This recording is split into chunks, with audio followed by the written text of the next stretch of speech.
Howdy folks, welcome to episode 7 of A Runner's Tale. Got a title for this one as well. A Flying Moose. What? Moose don't fly. This one did. I'll explain why. So basically 1982 started off with a hell of a lot of snow. You think you've seen a little bit this week? Teeny weeny little bit. The winter of 1981-82 broke all records in the Sierra Nevadas. 20 metres of snow. Up to about 7 metres in one go, I think, one April. And the roads stayed open. And the runners kept running. Well, this one did anyway. It was challenging, shall we say. Interesting geographically speaking, meteorologically speaking. Fascinating stuff. I even went cross-country skiing, I think. But I also went to the tropics for a bit of running around. More on that later. I haven't gone anywhere exotic for this episode. This is my local patch. I walk around here most days. So, nothing special. A little bit of bird watching to get the day going, stretch the legs, have a bit of a bimble.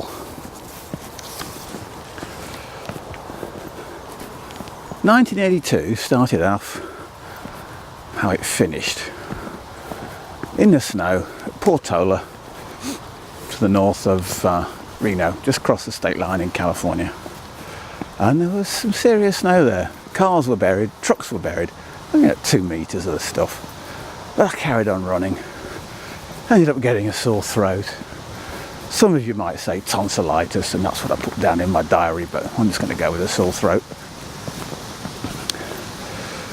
Spent a week there, then back to Reno, stay with my most excellent friend, Bill Primo, and his family. Hi, Bill.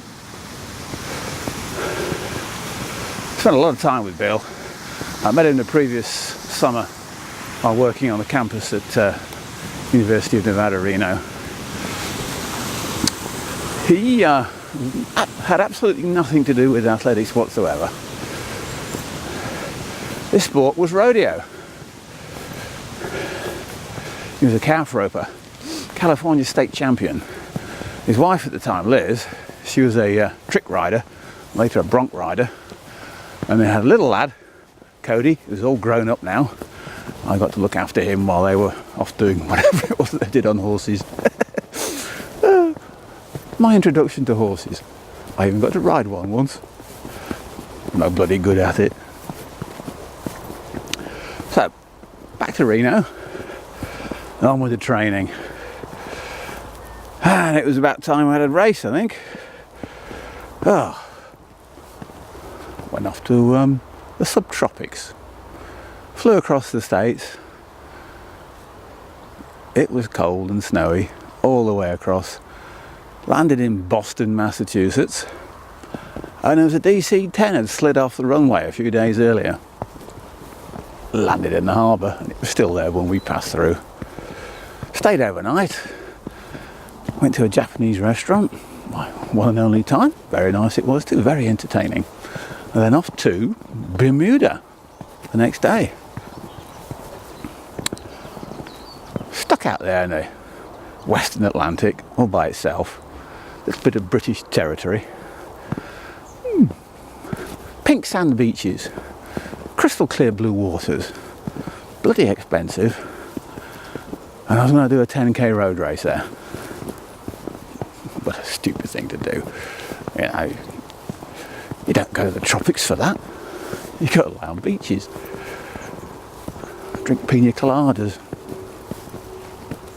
Not me. I don't drink them.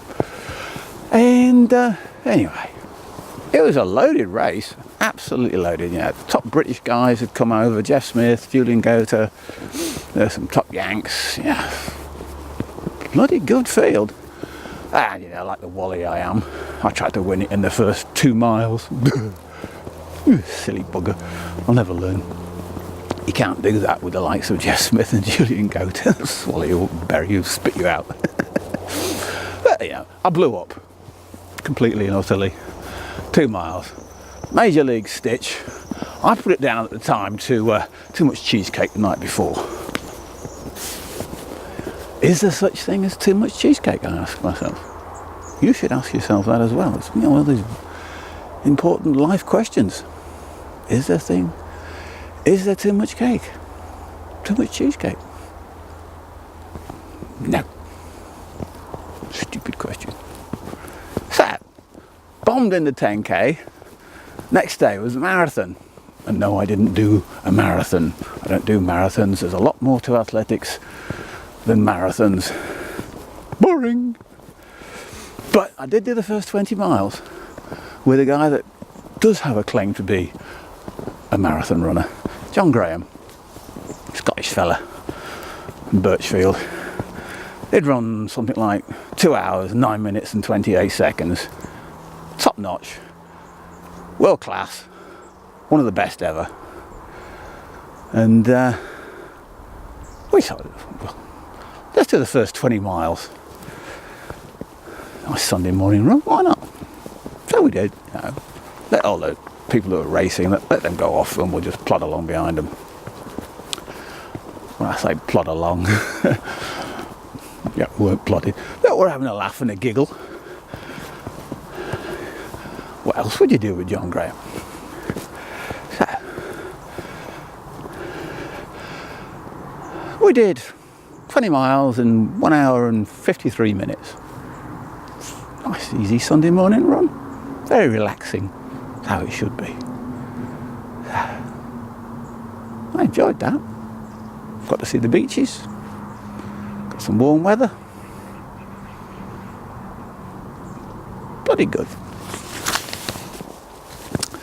What came next? Total change of scenery. Back to the west coast. San Diego. Bit of indoor track. Very appropriate for this weekend. World Championships are on in Birmingham this weekend. I don't know. Wouldn't you rather be outside in the snow and the cold and stuck indoors listening to all that noisy music? I was there the other week. San Diego, Jack in the Box Invitational, organised by Al Franken and Don Franken. They had some fabulous meets on the west coast in LA, San Diego, the Bay Area. Top-notch quality, world-class meets. It's a shame they've all gone now. That was a hell of a circuit. But anyway, back to San Diego, which is another lovely place, by the way. I went to the zoo afterwards. What did I do? 2 miles. I finished 4th in 8:25.9. Doug Padilla won it. He won everything. He was bloody awesome indoors. I had a lot of races, or should I say, I plodded along behind him most of the time. He was off winning the stuff. I got close once. But that was my introduction to serious indoor track. Did a few more over the next couple of years. So, I have to get out of the snow. Total change after that. That was February 19th, 1982. I was back to Reno, getting some training. Got a little bit ill at the beginning of March, but yeah, plodded on. And it was time to start racing again. Went to San Jose again for a road race. March 21st, 10-kilometre road race. I won it. Gun to tape. I think Domingo was second. But very importantly, first prize was an airplane ticket to Hawaii. Yippee! It just gets better, doesn't it? You know? Bermuda at the start of the year. a ticket to Hawaii. I won't tell you how I finished the year until we get to the end of the video. Well, near the end of the video. But, yeah, I was a beach bum. I was born to be a bum. And you mentioned tropics to me, volcanoes, reefs, tropical reefs, blue water. I'll be there. Yeah, I didn't have to ask twice. I'll just be there. And Hawaii was just incredibly attractive proposition to me. You know, tropical fish and bloody great big volcanoes, and one of them had just started to be active, Kilauea. Fabulous. Anyway, I'm distracted again, aren't I? I can't help it. Brain's full of all sorts of garbage. I ended up setting a record for that race at San Jose, and that record stood for a hell of a long time. What did I run? 28:43. Not bad going, that. That's very respectable, even today.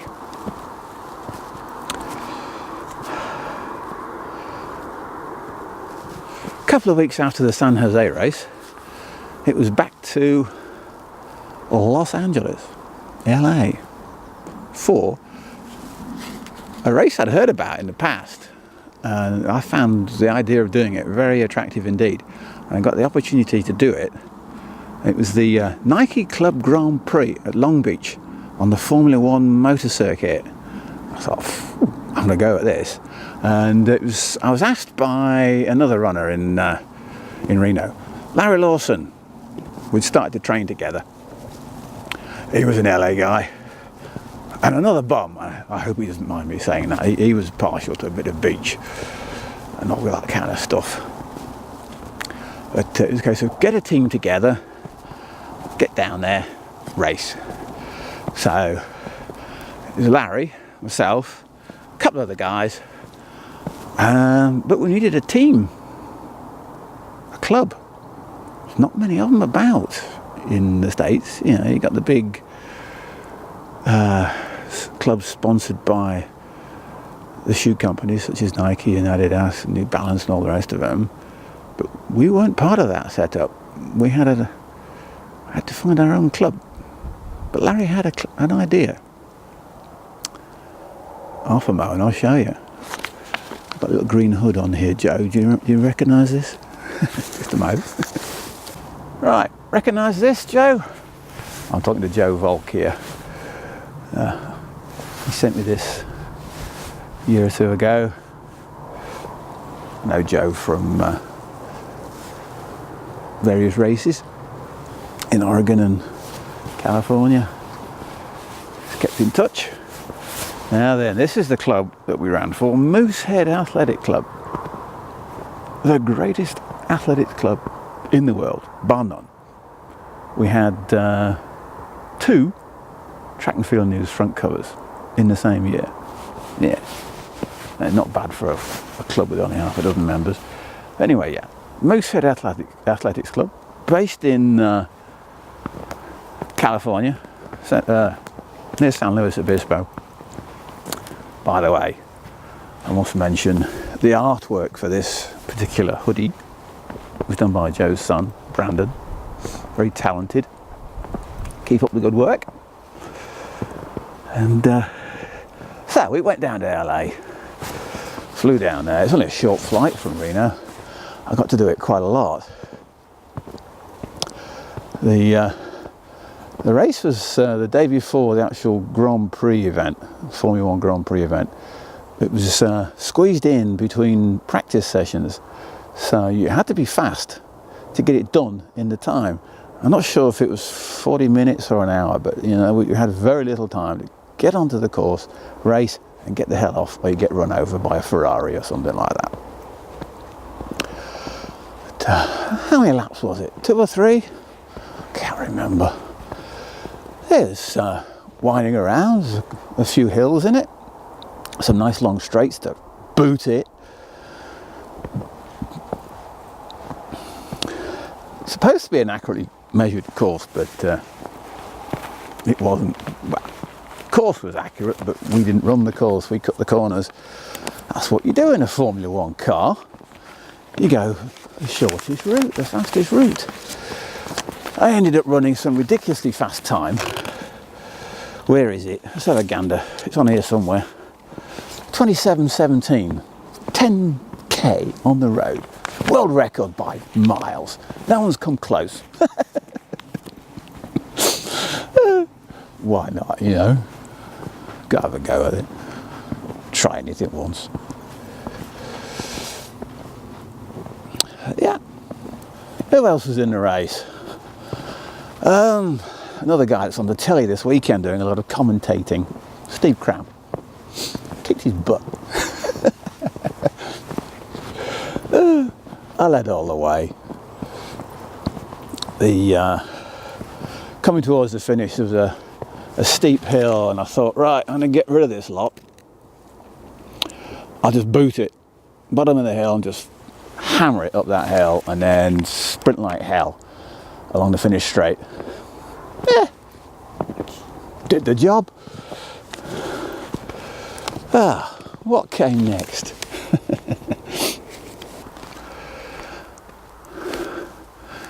A couple of weeks before the Long Beach race, I'd had my vitally important morning nap rudely interrupted by a phone call. Now, you know, you 2-a-day runners will know that you got to have a nap, got to recover, got to rest. So, you know, if you're going to phone me during my nap, it better be bloody important. It was. Guy on the other end, you'll all know him, Alberto Salazar. Adrian, do you want to run a race? Yeah, why not? Alberto was going to organise a 10,000 metre track race in Eugene in April. So, you know, why not? Give it a go. I've never done one before. I'm up for anything. It was probably not a good idea to be doing that the week after the Long Beach race. But, you know, you can't let your buddies down. And I'd agreed to do the Long Beach race with the Moosehead guys. I was going to do that. And I was going to do the Eugene race. Probably not a smart thing to do, but what the hell. So, 1 week after Long Beach, flew up to the Eugene. My first trip there. I was there for a few days. Alberto had flown in some seriously good runners. Henry Rono, Suleiman Niambui, Mike Muzioki, Rodolfo Gomez, a whole bunch of American guys. It was bloody loaded. Oh, what have I let myself in for? Whatever, you know, who cares? Just get on with it, it's a race. Get stuck in. The night before the race, there was a dinner. I think we had salmon. Very nice it was too, and I always clean my plate. When I say clean the plate, I don't mean take it to the kitchen to wash it. I mean eat all the food. And comments were made about this because Alberto was grown up the same way. You don't leave food on the table. But anyway, I digress. I was going to tell you about a question I was asked at that dinner by a hugely important person in the world of athletics. I'm not going to say who it was. But he asked the question nobody else has ever asked me seriously. Do you use drugs? No. I don't even take vitamins. Oh, sorry, vitamins. I'm in England now. And his answer was, yeah. We know you're a plain speaker. Nobody ever bothered again. And, yeah, there are probably a few people in that room that might not have been able to give the same answer. We'll never know. But onwards to the race. Right, the day of the race, and it's pouring down with rain, not particularly warm, mid-40s, not ideal, one would have thought, but as I found out a few months earlier, I did good in the rain. I can breathe. As I said in the previous video, it does help if you can breathe while you're running. Yeah, going into the race, my previous best for 5,000 metres was only 13:59.8. Just been interrupted by some geese. 13:59.8. I was the slowest guy in the race by a hell of a long way. And as everybody had said to the media, the day before, it was gonna be fast.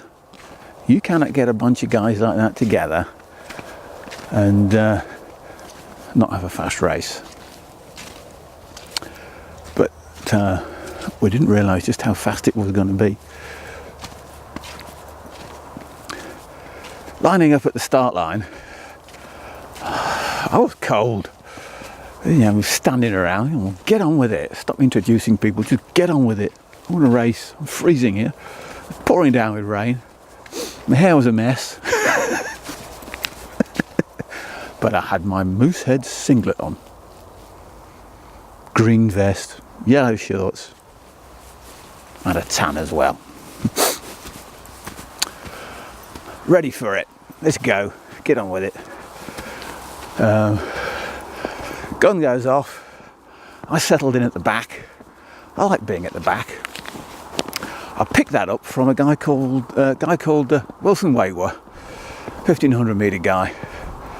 Just, do the first lap at the back and then work your way through. So I did that. Plod along, just get going. Then move up. I was probably settled into about third place behind Alberto and Henry. And that's how it was for the first 5k. I ran a PB, a huge PB for that first 5,000 metres, about 13:45. That was gold. We'd pretty much dropped everybody else by then, I think. It was just the three of us, and I got dropped soon after. Alberto was picking up the pace regularly and slowing down, picking up the pace, slowing down. I wasn't used to that. I was used to just hammering it all the way. But I got dropped. And the two of them, Alberto and Henry, went on to finish one of the greatest races in American track history. People still talk about it. How many years ago was it? 35, 36 years ago? I lost count. But it still keeps popping up on Facebook and social media regularly. It was a great race, great finish. Henry won it. 27-29, something or other. Just pipped Alberto on the line. And Henry was incredibly overweight. Just imagine what he'd done if he'd been in shape. That guy was awesome. No messing about. This guy was the greatest ever. And I finished third. I died pretty much mile 4 and 5. I did pick it up again, mile 6, and ended up with 27:47.6, which is not bad for a first time.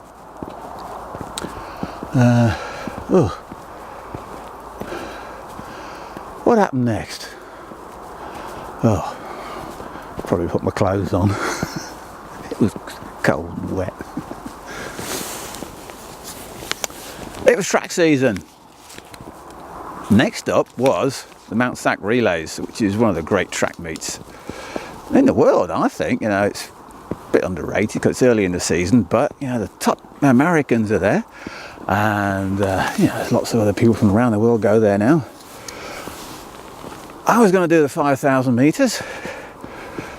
My PB had been run just a few weeks earlier at Eugene in the 10k. And it was loaded field. Suleiman Niambui. And I pulled off a surprise. I just got stuck in the middle of the race, you know, just gets in the middle of the field, not doing anything particular, just wait till the last lap, see what happens. I expected Suleiman to just vanish off into the distance, but the last 200 metres I booted it, no mucking about, and I caught him just before the line. Surprised the hell out of everybody in the stadium. You don't do that to Niambui. I did. Probably something like 25-second last 200 or something daft like that. The last 400 is not particularly fast, it's just that last 200 metres, it all comes all at once. Vroom, stand back. What did Niambui say to me after the end? You're strong. For me, you know, it's just, it ain't over till the fat lady sings. It's not over till you cross that line. And I got a PB, 13:26 something or other. I'm well chuffed. Surprised the hell out of a lot of people in that stadium. Happy little bunny. It was got to see some top athletes that weekend. You know, the sprinters. Southern California, the Yanks dominated sprints back then. Still, the Jamaicans hadn't really taken off yet. And just being there to watch the best 100-metre sprinters in the world storm down that straight, the earth moves. I ain't kidding, it moves. Bloody hell. Amazing. A few weeks after Mount Sac, he was back to LA again, to UCLA, Drake Stadium. Another meeting put on by Al Franken and Don Franken. I was going to do a 2-mile race. Glorious weather, good turnout. I pulled off another surprise. I think I led for most of the race. It was a good field, very good field, good domestic field. There was some other foreigners in there as well. When I say foreigners, yeah, we're British, we're not foreign. Graham Fell was there, top British steeplechaser. Steve Ortiz was there, he's on Facebook. Hello Steve, how you doing? And Steve Lacey, he was one of the world's top 1500 metre stroke milers at the time. And I do mean, you know, top 3 or 4, something like that. A 3:33 guy. He'd been in all the world record races with Coe the year before, or whenever it was. I lost track. Anyway, 2 miles, and you'd have thought with a lap to go, Steve Lacey, who was, you know, 10 seconds faster a mile than me, would have gone, you know, bye-bye, see you later. No. I kicked like a mule. That's what I did. Kicked off the top bend and got a few yards on him. Steve comes chasing after me. I kick again. People don't do that. You don't kick twice. I do. And I won. Yeah, the time's nothing particularly good, but about a 8:24 something or other. But surprised the hell out of a lot of people. Bloody hell. People were thinking, or whatever the American equivalent of that is, he's a fast finisher and he can kick twice.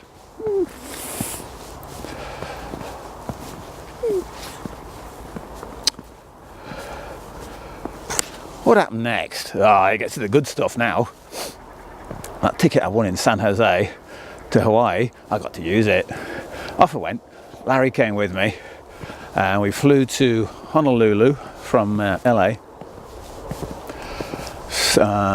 Where did we do that? That first night, some grotty cheap hotel somewhere or other. I do remember going by a pineapple canning factory and oh, it smelled beautiful. Oh, lovely. But we went for a run that evening down to where was it? Oh, what's the name of that place in Honolulu? Oh yeah, Yeah, Waikiki. and Diamond Head. Nice run, not bad. Next day we left, I think. Or did we? No, we stuck around. We went pineapple hunting. I wanted to see some pineapples growing. Yeah, because I love pineapples. Then I think it was the next day we flew off. We went to the big island of Hawaii. Not many people go there. You should do. It's fantastic, especially if you like volcanoes. The world's biggest are on that island. Mauna Kea, Mauna Loa. They're bigger than Everest if you count from where they start at the bottom of the ocean. A little bit of snorkeling at the bay where Captain James Cook ended up getting killed. Then we were there a few days, running around. Great place to run. And we flew off, stopped over in Maui very briefly, then off to the westernmost island of the big islands in the chain, Kauai. That's where South Pacific was filmed, and Jurassic Park. So for those of you that remember, one of the opening sequences to Jurassic Park is they're flying into the island in a helicopter. That's the Nepali coastline of the island of Kauai, and we went for a run there. It's the hardest run I've ever done in my life. Amazing. It's a very narrow path, twists and turns all over the place. Cliff drops hundreds of feet down to the Pacific Ocean. It's hot, it's sweaty. Constantly having to duck underneath branches and leap over roots. But we went off to a little beach, did a bit of body surfing, and noticed that there's a sign way up on the cliff. This is where the tsunamis reach. Wonderful. Got absolutely pounded by the waves, and then ran back. Shattered. I think we had some cake and beer after that on the beach. Knackered. And it wasn't that long a run. It was just totally exhausting. Anyway, so that was Tropical Paradise number 2 for the year. It gets better. Got back to Reno. There was a message for me from some English bloke. I'd never heard of him. I called Andy Norman.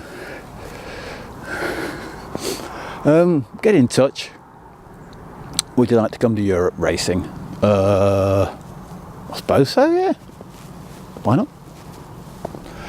So, do you mind if I bring Larry along? I don't want to be travelling on my own, so Larry came along with me. We flew to somewhere or other, London I suppose, and then up to Gateshead. We are going to do an international match, England versus Australia and Yugoslavia and Czechoslovakia. 2 of those countries no longer exist. It wasn't me, honest. And I was going to do a mile. I was going to be an English miler. I failed dismally. I wanted to go sub 4. I wasn't interested in these fast 10,000 metre times and whatever. I wanted to be a sub 4 minute miler. Sod everything else. And I thought this is possibly my last chance to do it. We had a bloody good Aussie in it, Mike Hillard. He was a 3:51 miler, something like that. We've taken taken the Australian record recently. I finished 3rd. It was very rough. Somebody tried to push through on the inside, and I decked them, pretty much. It got a bit messy, but that's what international racing's about, apparently. I don't like it, but if you do it to me, I'll deck you. After that, it was off to Oslo for a few weeks, to be continued. So we arrived in Oslo, stayed at the university dorms there. I wonder if people still stay there for the track meets. We were there 2 weeks before the Bislett Games. Larry, myself, Niambui, and Wilson Wagwa. I tell you, we had some good runs. Oh, fabulous. I also met some more Finns. 2 of them, was it 3? I can't remember, lost track. But one of them became rather significant to me for a few years. I ended up marrying her. That is where my involvement with Finland comes from. That's why I keep going back for holidays every now and again. I've got some good friends over there. Most excellent friends. Hi guys. I should be going back again this summer. But yeah, stuck around Oslo for a bit. First race was 10,000 metres and I bombed. Did not finish. Carlos Lopez won that one in a ridiculously fast time. I think it was 27:23 or something daft. Then we flew to Budapest. I was determined to do better. I knew I was in shape, but I had to prove it. So it was a bit of begging going on there, I think might have done. Flew off to Budapest on Malev Airlines. Well, it was SAS to Copenhagen, then Malev from Copenhagen to Budapest. The best takeoff I've ever experienced in my life. It was a Russian plane, one of the Tupolevs. Oh, smooth as silk. Flew across Europe to Budapest, which was still behind the Iron Curtain at the time, still all communist. We got there, flew over Budapest airspace, and I guess the pilot, he must have been ex-military, because he turned that thing over and just pointed it straight down. It's like a roller coaster. Oh, it was bloody fantastic. Everybody on the plane go, whoa, what's going on here? It was wonderful. Anyway, wonderful landing. Get to the airport, there's armed police, soldiers all over the place. Yeah. If you've got nothing, you've got to guard it. We had some good pole vaulters on the team there, on the plane, American pole vaulters, and the poles they were using were way in advance of anything anybody else in the world had. They were made in Carson City, just south of Reno, and they disappeared. Soon after that, a certain Russian pole vaulter started to dominate world pole vaulting. I wonder if there's anything to do with the fact that those poles disappeared. Anyway, Budapest, wonderful city, totally recommend it, especially the Buda side. The stadium was the NEP Stadium. I think it's been demolished and replaced with something else now. It's huge, about 100,000 seater, nothing like that. There's about 30,000 people there, I think. It's a very windy evening, very windy. I watched the 1500 meter race. Steve Ovett won it, and they were struggling. But I'd grown up on the east coast of England, just up there, coast over there. It's windy a lot. So I thought, I'm going to do good here. Yeah, so I settled into the race. It was a very good field. Henry Rona, world record holder. Peter Koech, future world record holder at steeplechase. Some Ethiopian guy, Mirit Shifter, the Shifter, he was there. Another top Ethiopian. And, I just got stuck into the race.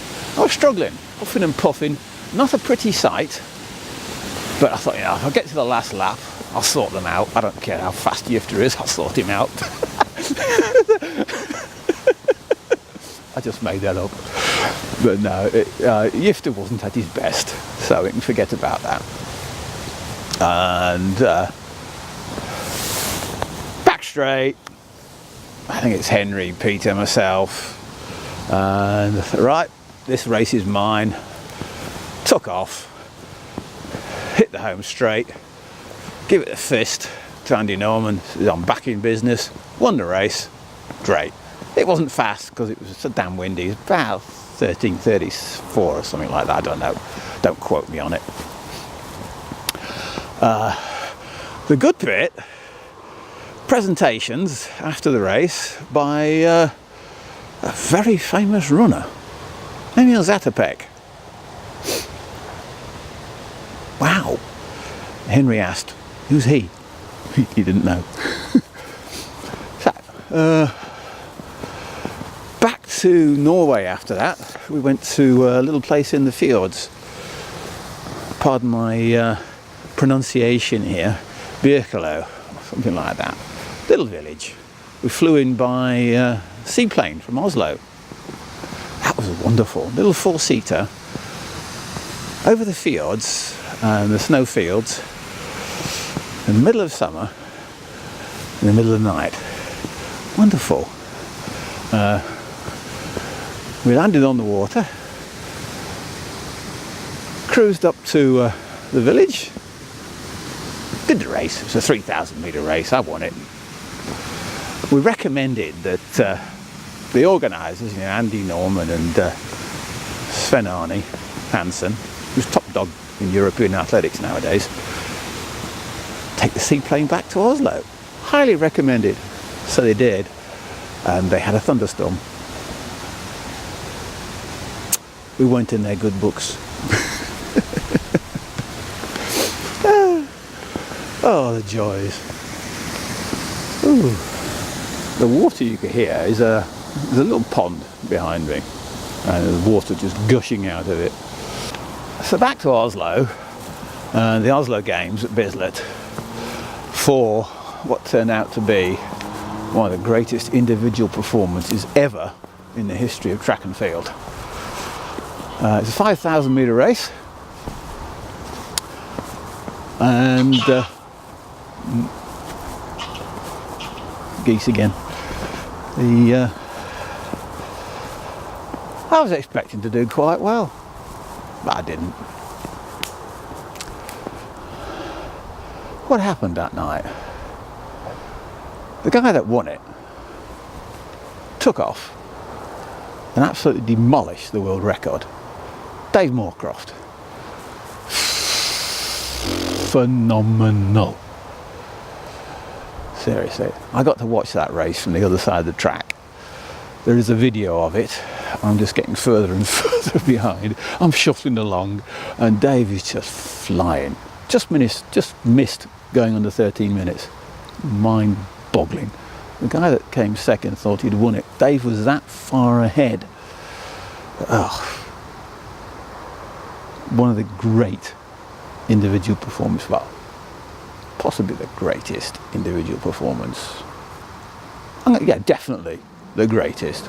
Well done, Dave. What came after that? I went back to the UK for a few weeks. Stayed here in Louth. And then it was down to London for the 3As. I was going to do the 10,000 metres. And I bombed. Where's the violins? It was not a good day. Back in those days, the 3As Championships was open to all kinds of people, not just British athletes. And I had a big target on my back, I think, because several of them from a nation I'm not going to mention shredded me. I've probably still got the scars on my legs. But it was a case of blocking Adrian, don't let him out, don't let him run, and tear him to pieces. So that's what happened. I ended up dropping out anyway. My chest was killing me, terrible chest pains. Disaster. What was on the line for that race? Place in the Commonwealth Games or the European Championships? Geese. Lots of geese. Greylags and Canadas around here. They've not been here for a few weeks. Now they're back. But yeah, dropped out of that. and it's a big disaster. I wanted to go to Australia for the Commonwealth Games in Brisbane. Oh well, I ended up going to Nijmegen instead. Josh Herman's, who was the Nike boss in Europe at the time, he said, come over to Nijmegen, I've got a meet there. So I did. Got to the hotel, and I was taking some pills to try to kill the pain from my chest. Tylenols. I might have taken too many because I fell asleep, and I missed the bus leaving for the track. When I woke up, went to the hotel reception and saw, oh, everyone's gone. Oh, how do I get to the track? Oh, it's over that way about 10 miles. So I went back to the room, got changed, ran to the track, and I was going to do a 5,000 metres. Got there. I figured, well, I better do a warm-up. I've only run 10 miles here. I was struggling in the race. I was having to concentrate on my breathing. Joss had given me some tips about just concentrate on the breathing. Who else was in the race? Peter Koech. He had been the world's second fastest 5,000 metre runner until just a few days earlier when he slipped down to third. So I just stuck in behind him, plodded along, concentrating on my breathing, trying to get it right. 200 to go, just boot it. Won the race, had to kick twice. And I got a very fantastic compliment from a top Brazilian 800 metre runner, whose name escapes me. He finished 4th in the Olympics. Come on, he'll come to me. But he said, I was watching the race on video later, he said, "You're fast." Coming from a guy that could run about 144, I thought, that is one hell of a compliment. Thank you very much. Guimarães, is that it? Guimarães. I knew it'd come to me sooner or later. The data retrieval's not as fast as it used to be. That was it for the summer. I went back to Reno. Hit the beach at Tahoe. Wonderful place, love it. Just settled back into training. And I thought, what am I going to do next? I haven't a clue. I've got to turn over the page. I've got so many notes for this, it's ridiculous. This might be an even longer video than the others. I didn't do anything until the middle of October. I got invited to race in Boulder, Colorado, up at altitude. What's that, about 6,200 feet, something like that? Reno, by the way, is at altitude. I was living at about 5,000 feet or so. It was the Nike High Altitude Challenge, 10-kilometre race. So yeah, fine, I'll be there. Got put up with a family in a very nice part of town. Had a roommate, Pat Porter. He was just on his way up to becoming one of the dominant American athletes of the next decade. And he had a little Jeep. He drove around town in that. Did the race. I won it. Gone to tape. Well, actually, I plodded along the first 2 miles, and then I heard someone say, come on, this guy's not from altitude. I was talking to Pat, and I said, well, yes, I am. And proceeded to hit the front and win the race. We went for a concert as well at that trip. The Who were in concert at the football stadium. And Pat and I got kicked out. We got back in again, but backstage at the Who concert, you're not supposed to wander around. We did, and we got the autographs of all the Who guys. Yeah, nice concert, wonderful stuff. What came next?